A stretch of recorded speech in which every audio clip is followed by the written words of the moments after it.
Welcome to the Catbird Quilts. I'm Kathy Martin, and in today's video, I have an exciting fabric pull for you. And I'm going to talk about shirts and how there's way more fabric than you think. I have a free pattern for you, and I'm still talking about Kaffe Fassett fabric, and I have a lot to say about it. So stay with me.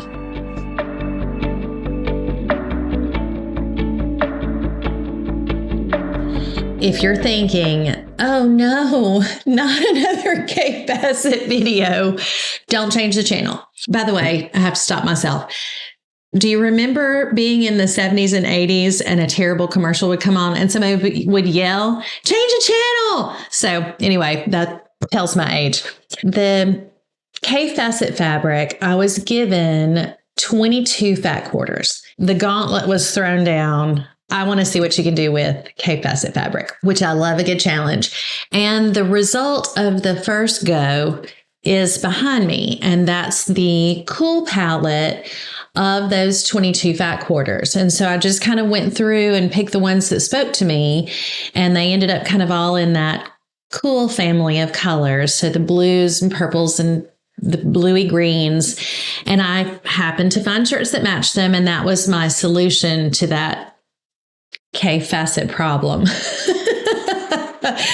The more I have been working with these Kaffe Fassett fabrics and talking about them on camera, the more I've realized Kaffe Fassett is very polarizing. His fabrics, people seem to either love them or hate them, and there are some people who love them but don't know what to do with them. I guess I made that quilt top that's behind me, and then now I still have a ton of them left. And once I get that seed of a thought, it's hard for me to let go. I'm kind of like a terrier, it's like I've got a scent and I can't let it go.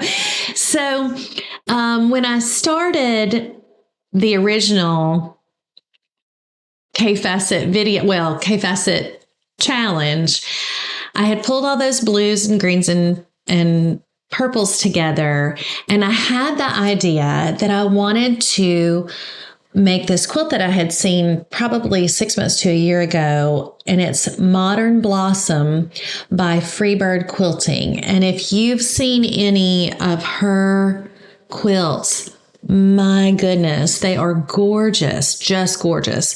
And the Modern Blossom quilt has these flowers that are set on, she did it with a dark background, and I thought, oh, that could be really, really pretty. So I kind of committed myself, like, I'm going to do this. This is going to be great. I'm going to do it with these blues and these greens and these purples. And like I do, if I have difficulty visualizing, which in this case, a lot of times I don't, but I'll draw it out just for funsies. But in this case, I couldn't imagine, because every picture that I had seen of that quilt had pinks and reds and oranges. And so I was having a hard time making the mental shift to what it would look like with purples and blues. And so I drew it out on my graph paper, my handy dandy graph paper, with my colored pencils. And this is what this looks like. And I had in my head thought that I would not do the dark background that Freebird Quilting did, because I felt like the purples were so dark that there wouldn't be the contrast needed to really see the beauty of those flowers. And I drew it, and I kind of played with the design just a little bit. You can see it's not exact. And I did not like it. And I rehearsed with my friend all the ways that I did not like it. What I decided in the end was that the white background was too contrasty, and that the way the blues and the yellows played together, even though there's nothing wrong with this, by the way, but it just wasn't what I had in my mind. And when I backed up from it a little bit, I realized that those reds and pinks and orange flowers, those are the colors typically of flowers. There are also purple flowers, obviously, but it just didn't translate to me. And so I scrapped that idea and went with my whole square and a square, made up the pattern, did the thing behind me, and kind of put this to rest. And then I got that done and had the space to consider all the remaining fat quarters and came back to the same discussion. So let me get out the fabrics and let me show you what I did with that. So here we are with the Kaffe Fassett fabrics. Again, if you're not a big Kaffe fan, that is okay. I have a lot of other things to say. This is not totally about Kaffe Fassett, but this top one is probably my least favorite one. It is this wild chevron, and it has just a lot of really visually arresting colors paired with each other. So there's this like grape purple and a really lovely raspberry, but then there's that green, lime green, actually.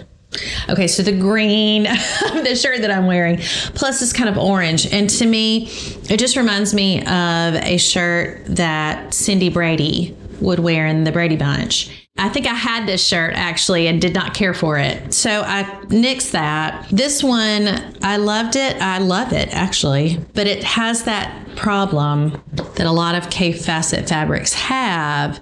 Problem to me. Some people love this. It's really wide range of colors. So there's plum and purple, and then there's a hot pink, and then army green and olive green, and then turquoise. And so as I was considering where I'm going with this, the rest of the fat quarters, because I'm not going to waste 12 fat quarters. If somebody gives me 22 fat quarters, you best believe, you bet your sweet bippy, I'm going to find a way to use them, because like, let's not waste good fabric. But the only way I really could see that I would use this is if I fussy cut. And I did that with the quilt behind me, but I just didn't see this really working. So I kind of put this to the side for the moment. Like, might come back to that. I do a lot of that actually, might come back to that. This one I had originally planned on using in the cool Kaffe Fassett quilt, and there was not enough contrast. And as I started going through this stack, I realized these are really mostly warm fabrics, and I just didn't see that going the direction. So I put that aside. I actually love that fabric. I'll use that somewhere else. And then this, and then this, and then this. These three were especially problematic to me. Obviously, I can tell I'm kind of moving in this warm color palette direction because this is what's left. This goes... This one seems to really like, I mean, it's got pink in it, but it has no red in it, has no orange in it, has blue in it, a lot of brown. And it seems to be kind of an outlier in this whole. Now, if I had every one of these fabrics back with it, it might make a little more sense, but kind of the direction I'm going. And then this one, which I say looks like amoeba or microbiome, which someone commented, I think it's funny that you see Millie Fiore and you think of amoeba. I guess that's just the scientist in me. I gotta be honest, I don't really care for this one. I think the black with the green and then the day glow orange, it's just more than I'm willing to take on. So that left me with these. We'll put this aside for now. And then of the ones that are remaining, this one is complicated. It's it's just a bright purple with a bright orange. And if you enjoy reading about or enjoy color theory, this is a complicated sort of pairing, because you've got a very warm orange with a purple that could go cool or warm. I actually tried to use this in the quilt that was behind me, and I put it with that, and it was too warm because of the orange in it, and so it looked out of place. But then when I put it with the warms, and by warm, if you're not familiar with this terminology, if you look at the color wheel, everything on one side, so red, orange, yellow, and then kind of the yellowy greens would be considered warm. And then the cool is the greens that go into blue, blue, and purple. And what's right on the line, pinks can sometimes be warm or cool, and greens can sometimes be warm or cool. And so it really just depends on what it's paired with. So if you need a shortcut, warm, the color of fire, all of the colors in fire. Cool, the color of the ocean and nature, so like leaves and the sky, and so cool, warm. So I'm working with these warm colors, and this feels too cool to me because of the purple. And so, and not to mention that those of you that are like me, I love order. It's just harmonious feeling. I like a repeating pattern. I don't like a lot of chaotic. I don't do random. I feel like I say this a lot, but the rest of these fabrics are actually, I mean, there is order there, but it is very organic feeling, whereas this is very controlled feeling. And so the combination of the orderly polka dots and in a color palette that kind of looks cool, I just went ahead and nixed that. And then we're going to just continue to leave this little guy out here. But I mostly said I don't think so. So I'm going to leave him there. What was left was such a wonderful mix of, and this is the thing you have to do with Kaffe Fassett fabrics, is you have to open them up, because you'll think that it's this, and then you'll be like, oh, and then you'll open it up again and it'll be like, oh, and then you'll open it up again, oh. And so, each one of these flowers is completely different. This one is a great one to use in that seed packet quilt that's a Kaffe Fassett, and you just fussy cut the flower. This is the warm color palette minus the green, the lime green. And so I have this one, and then, which I loved, and then there's this one, which is the red version of the cabbages. I used it in the quilt behind me with the light purple, and it was green with like purple veins. This one is the opposite. It is fire engine red and orange, and then there's this army green and olive green with it, which again, I think Kaffe Fassett loves to do those pairings. He likes to push the boundary. Actually, Paul and I were talking about this. He said he likes to push the boundary of color pairings. And I said, I like boundaries. Boundaries make me feel safe. So anyway, this is another one. You can see where the colors are beginning to overlap between these. And I hope you're going, oh. And if you are one of these people that watches everything on the screen, you'll see this stack of bright pink and red fabrics behind me. They're coming. This one looks like Saturn to me. Or is it Jupiter? What has the eye? I can't remember. Saturn or Jupiter. Anyway, it has a little more of the cool colors in it, but for me, and this is when you have to do the, let's hold it and look, like we'll hold it back here and look at it from the other side of the room. It reads mostly warm to me. It does not read cool. So that one got to stay. The last two, quickly. This one that's the Millefiori, which I still think looks like something that was in microbiology class. I love this background color so much. But you can see it still has those little spots of Dayglow green in it. And then the very last one is the companion to the bright purple with the black background that I used in the other quilt. And that's that. So you can really see, already how they came to be in the same collection and how they work together. So in my head, after I considered that Modern Blossom quilt, I was like, oh, I'm going to do this as the Modern Blossom quilt, and it'll be like right there in the sweet spot. And then I got the pattern and looked at it, and it has a crap ton of curved seams in it. It's like curved seams on steroids. And I have a curved seam quilt that I'm working on that I'm really enjoying, but I've had my fill of the curved seams for now. They're not as hard as you think if you haven't tackled curved seams yet, but it is a little time consuming, and I'm gonna need some space between my next project and the curved seam quilt. So I started looking at other quilts. I considered the Melody quilt by Kitchen Table Quilting, Erica Jagman. And let me get out my other fabrics so you can see why I ultimately decided maybe I'll save that for another project. Fabric. I pulled these out and was like, oh, just even sitting here, just looking at them. I do this very often. I pulled out these Kaffe fat quarters and I just got out my tote that has pinks and reds and oranges. I actually had quite a few shirts as well. Some of my shirts I've already broken down into these little, pieces of fabric. I think about 4 of these I actually had to break down. Once I started considering like what would go with this, I just pulled the shirts that I thought might work. And in an evening, I broke down 4 shirts, and then I could decide, then I could do them like packets together. I don't know why I'm calling that a packet, but I'm going to call it a packet. And so I broke down all the shirts and pulled out the ones that I had already broken down.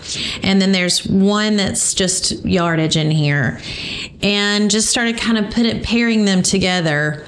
This one I love. This was actually a gift from a viewer. And it's such a pretty heathered pink. But when I had it next to the Kaffe Fassett fabrics, I said that funny, Kaffe Fassett, I struggle with his name every time, and I have said it 1,000,000 times. But you can see this is muted. So this is very light. It's also heathered, which very often makes it feel more muted than it is. And these are exceedingly vibrant. So I broke that down and decided, actually, I think that might be too light, and put it aside. This is a cotton Oxford cloth, and it is almost dead on the money for some of these pinks. And it is muted, more muted than what's in the fabric, but it still has a vibrancy about it. I think this fabric is going to do for these what some of those shirt fabrics did for the Cool palette. So it's just slightly more muted, and so it kind of dials back some of the vibrancy of the Kaffe fabrics. So that was a yes. This was a hot pink shirt that I found, and I would call that hot pink until I pair it up. But look, it really, it just goes. So that was a keeper. This was one that I had already broken down and have used a lot of. I used it in that 9-patch trip around the world quilt, and I love this color. It is almost the background of that Millefiori that I said, oh, I love this. So, you can see where I'm going with this. I'm starting to build these pairings very much like I did with the previous one. Actually, I like that better right there. And then this one, kind of similar. It's it's that weird, it's not really burgundy, it's not really plum, but it's kind of in that family, and it happened to match that pretty well and also that pretty well. And so I picked that one. And then this one, which initially I thought that might be too red or it's kind of almost got a little bit of a brick. It's got some brown in it. It's got some purple in it. But once I laid out, and again, here we go with you've got to stretch the fabric out with Kaffe fabrics. This is actually burnt orange, some of these colors in here. And this color is not in this fabric, but it is a very nice blend. So here again, we go with you don't have to match, but you kind of get in the neighborhood. It also matches this one. And this one, it actually almost like matches. And so kind of went that direction. And then I had these, this is a shirt, which by the way, how about these crazy bright solid shirts? And let me preach for a minute. If you will keep your eyes open while you're at the thrift store. When I originally started buying thrift store shirts, I was buying prints that I thought were fun and interesting, and I still do that. But what I have discovered there are a lot of really lovely colored solid shirts out there. And a lot of times they seem really, really bright in the store, but when you get home and put them with quilting fabric, they're actually not as bright as you think, but they pair nicely with quilting cottons. So this was a shirt. Look at that. Ooh, gorgeous. This was a shirt there's just part of it. It was like a color block shirt. It was the weirdest shirt. I bought it for the yoke of the shirt because it has this crazy yoke in it, and I'm going to use it for the Quilty Stars quilt that I'm working on. And so I had this orange, which matched. I mean, look at that. Goodness gracious. I couldn't have gotten that better if I had wanted to. And I just want to point out, so there's the keep your eyes open. And if you are in the thrift store and you see a shirt that's a solid color that you think, oh, if you were in a quilting store looking at the array of, for example, Moda Bella Solids, and that's a color that you would pick, buy that shirt because you will use it. You will use it and you will continue to use it. So that's okay. Off of soapbox now. So I'm gonna put that there. And then this is that thatched fabric. I have a love affair with this fabric. It's by Robin Pickens, and she has it in so many different colors. And it is just it's a great blender. I would have never thought, but it's kind of that, it's not pink, it's not red, it's not orange, which makes it a really good pairing with all of those colors. So this is what I ended up with. And I saw that Modern Blossom quilt and went, oh, can't do the curved seams. Looked at the Melody quilt by Kitchen Table Quilting. Love that pattern. I have got to make something out of that pattern because I think it has so much movement. But I could see where, very much like what happened with this quilt top behind me, some of these colors are very close. And yes, the prints are very vibrant, but if the overall read of the color is similar, it will lose the movement, I think. Could potentially. It won't definitely. Could potentially lose some of that movement that's in that quilt because the two colors that are close together might read as a solid. I don't want to say I nixed that because I will use that quilt pattern. And then I got a message from one of my viewers, Paul, and by the way, Paul says hi back, who suggested, hey, have you ever watched Leah Louise? And let me put a pin there and just stop and say, y'all, there are so many great quilting channels out there. They're some of the most lovely and creative and wonderful women and men who are putting together some of the best instructional videos. There's some, introducing us to quilt patterns that we haven't seen before. I love that. So, man, let's just take a moment and celebrate some great YouTube quilters out there. Love it. So I went to Leah Louise's YouTube channel, just started watching a bunch of her videos, and then I think went to her website and stumbled on her blog. It was like 15 great free quilt patterns, or I don't even remember. I'm so sorry. It's there though. And there was a pattern, and it's called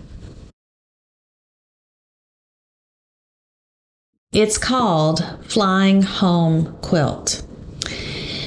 And I stopped, by the way, and checked to see what the actual thing is called. It's called 15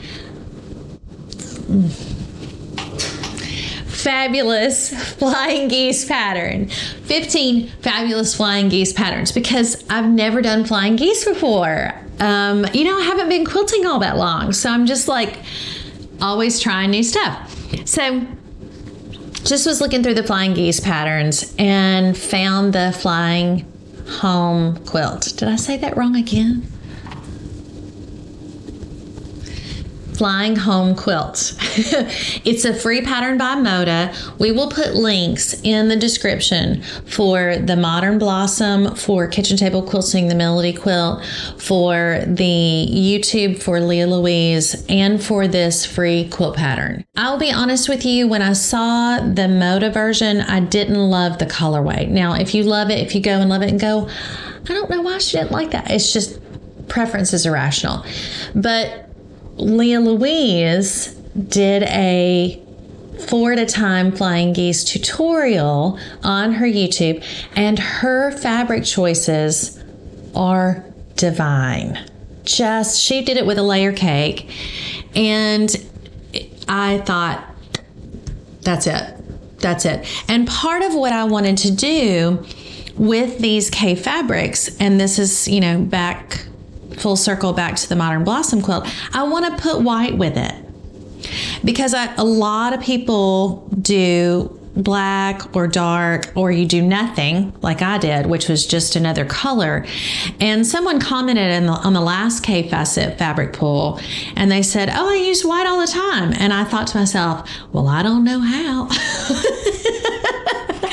But now I know how. The idea in this is that these colors are so harmonious, but they need some contrast. So either I could do that dark gray or black, which would be gorgeous, but I wanted to do white and bright. And so I obviously haven't done it yet, haven't made the first cut. So here's the fabric pull, here's the colorway, and you can see that it really is, I just kind of lean to the gradient. My youngest daughter, I call her the colorist, and which she loves. And I said, we don't have to do everything as a gradient. She sometimes will help me with my fabric pulls. She didn't actually help with this one. I did this one all by myself. But she says, yes, but if it works in a gradient, then if you mix it all up in a quilt, it will still work. And gosh, is that a good lesson? Learn from the 18-year-old who loves color. If it works as a gradient on your table, no matter how you pair it up in the quilt, it's going to work. I want to show you how much fabric, and I say that all the time. Let me show you how much fabric. Just the visual. This is one shirt, and this is a fat quarter. I did not buy these. These were a gift. But if I bought this would be, where I am, it would be like $325 or $350. I probably paid $325 or $350 for this shirt, or less. Not $350. $3.50 for those of you that are not in the States. $3.50, maybe a little less, maybe a little more. I probably paid $3 or less for this whole shirt. Do you see this? I feel like pause for dramatic effect, like Gru in Despicable Me. Pause. That is unbelievable. This is a yard of fabric, and this is a fat quarter. And here again, I'm just doing a lot of preaching today. I really should have brought out the pulpit. The beauty of buying these solid, vibrant, or lovely colored shirts at the thrift store. I will use however much I use of this, and then I will still have all of this glorious pink to use in however many more projects that I can use it in, and I will get the good out of it. Now, it is fun to buy the really fun prints in shirts, and I definitely encourage that as well. But sometimes you get tired of those prints. It's like, I've used this 6 times. I may never get tired of this pink or this pink. You see my point. There is so much fabric here, way more fabric than you think, and it's the same price, and I'll get so much use out of that. So I'll step away from the pulpit, and I want to show you one more thing, and then we'll call it a day.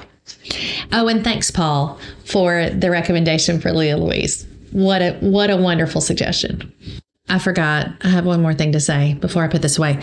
You remember the fabric that I put to the side? Sometimes when you put together a colorway, and I think this is a very harmonious colorway, when you get it in a quilt, there may not be enough contrast. And so I intentionally put lighter colors and darker colors in this so that I'll at least have the value contrast. But there is a risk that I'm going to get these flying geese made, and they're just so similar that it may not be as interesting as I want. And so I have held this in reserve, and I happen to have lime green linen because I'm me and I have lime green linen. This is everywhere in these fabrics, just a little bit here, a little bit there. I don't know if you remember when I opened that up. And so if I get those flying goose made and I feel like it just needs a punch of something different, I can pull this back in, and or I can use my lime green linen shirt. So I actually, as I'm sitting here, I'm like, ooh. So we'll see. But anyway, so now I'm going to put these away, and I have one more thing to say. I am always trying to figure out ways to use shirts in quilts. It's just my thing now. And I don't mind buying yardage, especially for background, because in many ways, buying yardage for background fabric is easier. The cuts are a little bit easier. But I also know a lot of times you can stumble on a deal with white shirts at the men's thrift shop. Lord have mercy.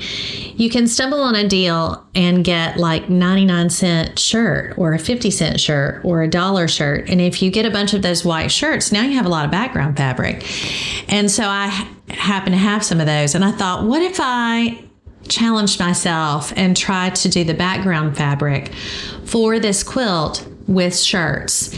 And the way that you have to, well, not you, the way I'll have to do this is to figure out, can I get the pieces of the pattern from my shirt pieces?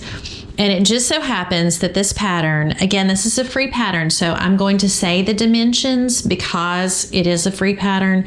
If this were someone's purchase pattern, I would not divulge the details. In one of the 4 blocks that the quilt comes together with, there are 4 8.5 by 12.5 inch pieces. And that's pretty big. That's a pretty big piece if you're used to using shirts. And so I had a moment like, can I even use my shirts effectively that way? Now I could piece them, and I have done that, and I might still do that. But I want to see how I can make that work with my shirts. So what I have to show you is a sleeve, a front back, a shirt front, and a shirt back. And this is a piece of 8.5 by 11 inch cardstock. So it's fairly close to the size that I'll need.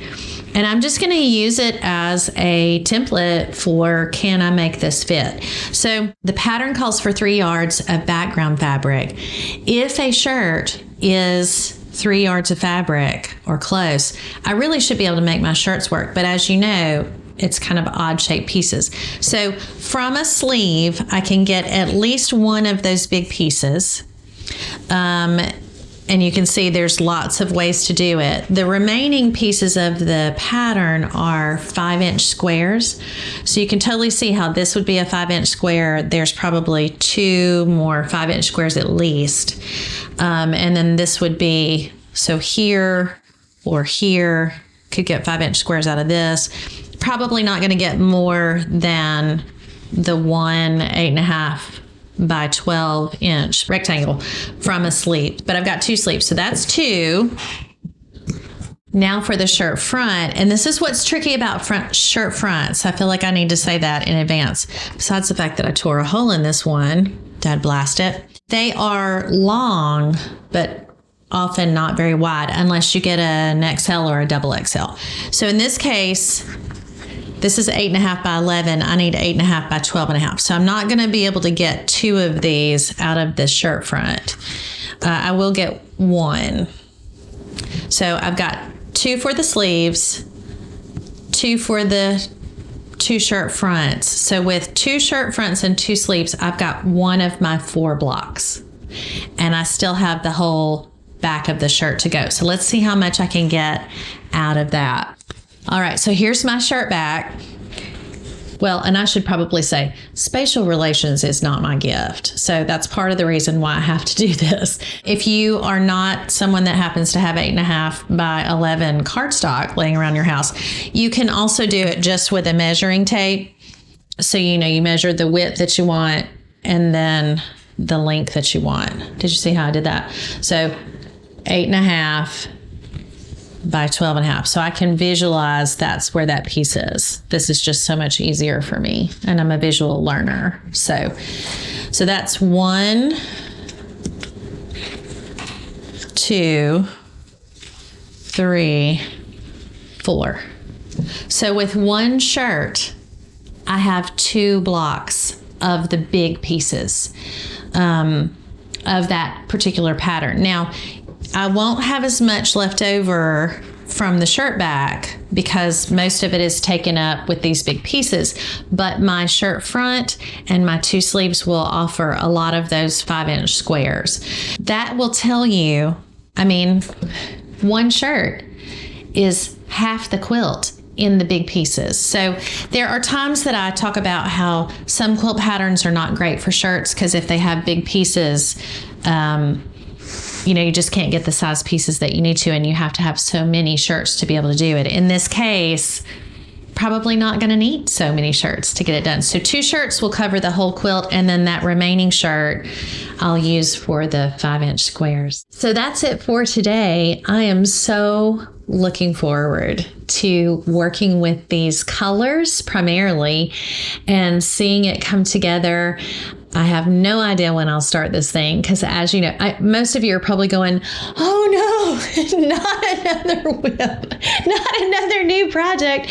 But, I get that idea, and then I think, what could I do? And then I think, what could I do becomes, what will I do? And then that becomes, what am I going to do? And so I'm in a, what am I going to do? When I'm going to do it is that's a whole other video. But as we go forward and I start working with these fabrics and making flying geese, I'll have more to say about it. We can look forward to that video then. I hope this has been helpful or fun or motivating or inspiring for you, something. And I am thankful for you being with me here today. I'm Kathy Martin. This is the Catbird Quilts. Thanks so much for watching.